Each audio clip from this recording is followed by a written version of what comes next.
Bonjour, une fois n'est pas coutume, vous me retrouvez derrière un piano. Pourquoi ce piano? Aujourd'hui, nous abordons l'étude de la gamme chromatique et il est utile de s'aider de cet instrument pour faciliter la compréhension de cette matière. On y voit un grand nombre de touches blanches et noires.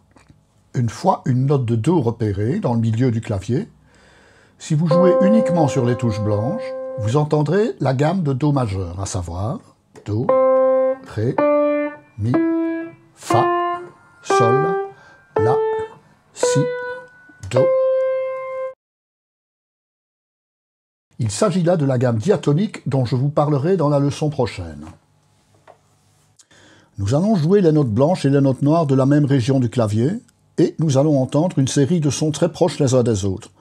Un peu lorsque, durant mes études, au cours de dessin, on nous demandait de peindre une rose chromatique des couleurs, à savoir qu'il y a plusieurs variétés très proches de couleurs.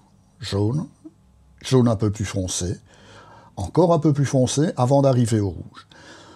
Pour les sons, c'est pareil. La première touche blanche que nous enfonçons s'appelle Do. La noire suivante s'appellera Do dièse. La note qui suit, la blanche, s'appellera Ré, suivie de la noire, Ré dièse. Après vient le Mi. Attention, vous constatez qu'il n'y a pas de noir entre le Mi et la note suivante, le Fa. Pas de Mi dièse donc, du moins pour le moment. Vient ensuite logiquement, après le Fa dièse, puis le Sol, suivi du Sol dièse, le La, suivi du La dièse, ensuite le Si. Même remarque pour le Mi, il manque une touche noire entre le Si et le Do. Pas de Si dièse pour le moment donc. Le signe dièse est utilisé lorsqu'on monte la gamme. Ce signe monte la note de un demi-ton, qui est la plus petite valeur de son que l'on puisse trouver sur des instruments comme les claviers, en tout cas dans la musique occidentale, et les instruments frettés, guitare, basse, etc., etc. Attention, lorsque nous jouerons toutes les notes de la gamme en descendant, de la droite vers la gauche donc, les mêmes notes noires prennent un autre nom, bémol. Le bémol, symbolisé par un B, ce signe descend la note de un demi-ton. Do, puis Si, jusque-là ça ne change pas. Ensuite un Si bémol, et non plus un La dièse, puis le La bémol, le Sol bémol, puis vient le Fa, le Mi, pas de Fa bémol donc, le Mi bémol, le Ré bémol, et enfin le Do, et la boucle est bouclée, nous voici revenus au point de départ. J'aurais donc constaté qu'une même note peut prendre deux noms différents. Ceci s'appelle une enharmonie. Ré bémol est donc l'enharmonie de Do dièse. Petit exemple, en montant Do dièse, Ré, tandis qu'en descendant, Ré bémol, Do. Il faut prendre pour le moment cette théorie comme un dogme, et nous verrons plus tard comment tout ceci vient s'imbriquer dans la théorie générale de la musique. La gamme chromatique, ici celle de Do, est composée de 12 demi-tons à partir desquels ont été composées toutes les musiques occidentales, depuis la musique classique jusqu'au blues, au rock, à l'opéra, le reggae, le jazz, le punk, oui aussi. Je reparlerai plus tard de la musique orientale et de l'usage du quart de ton, mais pour le moment, nous avons assez de pain sur la planche, avec nos demi-tons. Comme je préfère vous donner des cours de basse plutôt que des cours de piano, nous allons enfin voir comment transposer tout ceci à la basse.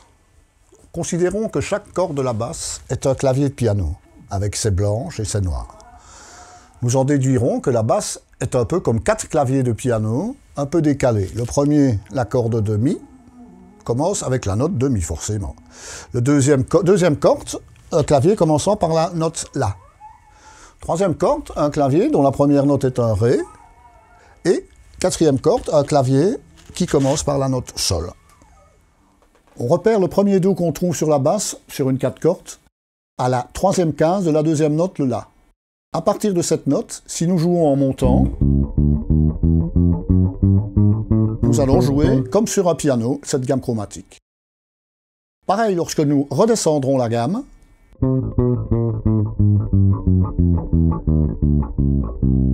profitons-en pour constater qu'une case, espace entre deux frettes, est l'équivalent d'une touche noire ou blanche d'un clavier de piano.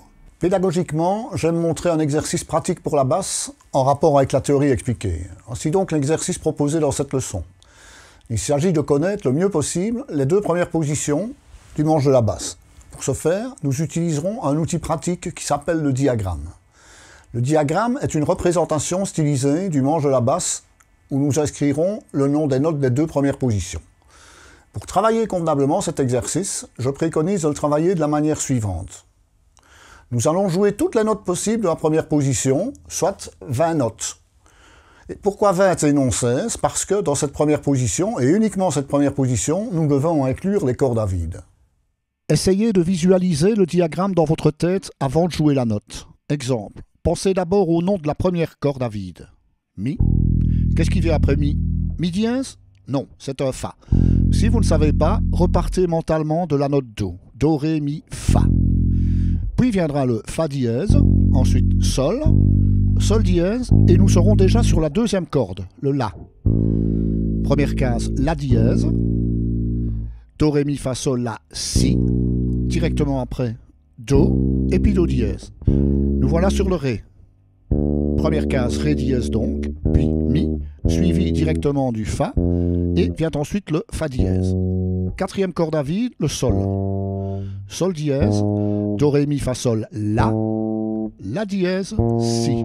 Une fois arrivé sur cette note, vous refaites pareil en descendant, en utilisant cette fois les bémols qui, je le rappelle, descendent la note de un demi-ton. Si, si bémol, do, si, la bémol, corde à vide, le sol, ensuite sol bémol, fa, do, si, la, sol, fa, mi bémol, ré, corde à vide, ré bémol, do, si bémol, deuxième corde à vide, le la, ensuite la bémol, do, si, la, sol bémol, fa, première corde à vide de mi, et la boucle est bouclée. Les premières fois que vous ferez cet exercice, ça va probablement vous prendre du temps. C'est normal, vous n'êtes pas obligé de le faire tous les jours. Faites-le 1 ou 2 fois par semaine. Une fois que vous sentez que le nom des notes arrive de plus en plus vite dans votre esprit, accélérez le tempo jusqu'à arriver à la vitesse d'une marche à un bon pas. Après, vous attaquez à la position 2. Attention qu'à cette position et toutes les suivantes, vous n'aurez plus de corde à vide et il manquera des notes à votre chromatisme. Je me dois de vous signaler que c'est à peu près de cette manière, avec de nombreux exercices, que l'on étudie systématiquement les positions de la contrebasse dans le système musical scolaire subsidié. Dans notre cas, l'étude sérieuse des 2 premières positions permettra à un élève débutant ou moyen de déchiffrer en temps réel à peu près n'importe quelle grille d'accords.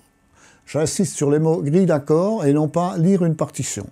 Je ne saurais cependant trop vous encourager à étudier toutes les positions de l'instrument, surtout si vous voulez arriver à un niveau pro ou semi-pro.